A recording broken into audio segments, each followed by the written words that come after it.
qaar ka mid ah haweenka magaalada Cerigabo munaasabad bilan oo boqoran ku qabsaday Hotel Andalus ee magaalada Cerigabo ayaa si weyn u taageeray baaqay direen qaar ka mid ah dhalinyarada gobolka Sanaag maalmihii la soo dhaafay waxayna si weyn u qaadaceen haweenku una sheegeen inaanay galeen doorashada la filayo inay dhawaan dalka ka qabsoonto maadaama deegaanada bariga iyo koonfurta gobolka Sanaag aanay hore u gaadhin sanaadiiqdii ay xaq u lahaayeen isla markaana aanay dadku isdiiwaan gelin waxaana hadaladoodii ka mid ahaa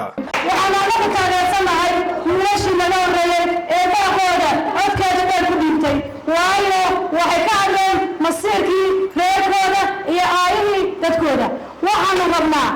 haddaan beesha harti koonfur iyo bariba oo beesha ka isku duuban oo inta laga soo baahan doono marka laga hadli doono inta badbaadimani waxaanu doonaynaa wixii aan xaq lahayn wixii aan xaq lahayn hadaan weeyno deegaanada laga marnana waan maarmaynaa gobolada bariga ay uga duman yihiin saama qaybsiga si aad waxaan u doonaynaa haddii aanan helaynin wixii aan u baahnayn ama aanan saamiga iyaga helaynin inaan doorashada qayb ka ahayn inanka soo qarin jibiya ama saxooyinka barka anagu Soomaaliya waxaan ka doonaynaa xaqayna ka doonaynaa ayna mayna xaq ay leeyihiin ka doonaynaa xaqayna ama xaqayna hada miisaan oo soo saaro waan awayna sanadka leeyahay ka jiraa ma iman karin waxaan ka hadlaynaa annaga ah beesha harti waxaan ka hadlaynaa saama qaybsiga annaga saama qaybsiga kuma qanacsanin waxaan doonaynaa in dalkeeda laga codeeyo maalinta ay noqoto in la doorashada waddankeeda lama geli karo oo dadku lama geli karo oo waa maxay la yiraahdo annagu taas ma yeelayno ma yeelayno kuma yeelayno laakiin waxaan doonaynaa in ay waxaan leeyahay oo xaq u leeyahay ay nasiiyo waxaan dowladda waxaan ku leenahay wala noo saatayada aan lagu ku jirin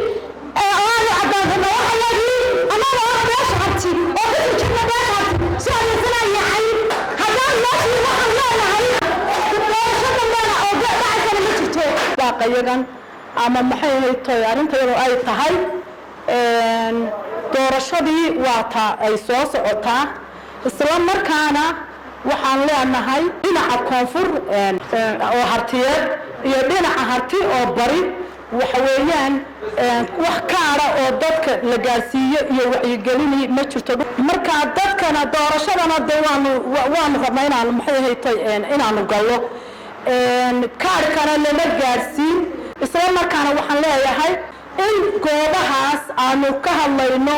oo aanu ka hadlayno aad uga hadlayno in la gaarsiiyo wacyigelinta kaararka ugu dambeyntiina waxaa halkaasi ka hadashay xildhibaan Kiin Saalax oo ka mid ah golaha deegaanka degmada Cerigabo iyadoo xukuumaddan ugu baaqday inay u dhug yeeshaan dhawaaqa ka soo yeedhaya badiba shacabka gobolka Sanaag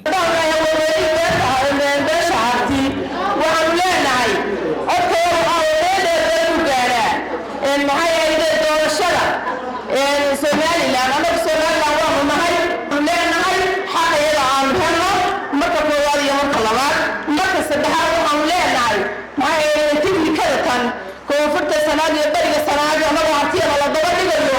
Soomaaliya la daba dhigay ujeedada meesha ku titaa maxay tahay baaqayna ma yoodan wada joogayna aqlada wada laga daba hadlaya anagu saddex isbiilay u weeyeen marka laga hadlo Jaabir Saciid Ducaale Jaabir Bulshaawi Horyaal TV Cerigabo.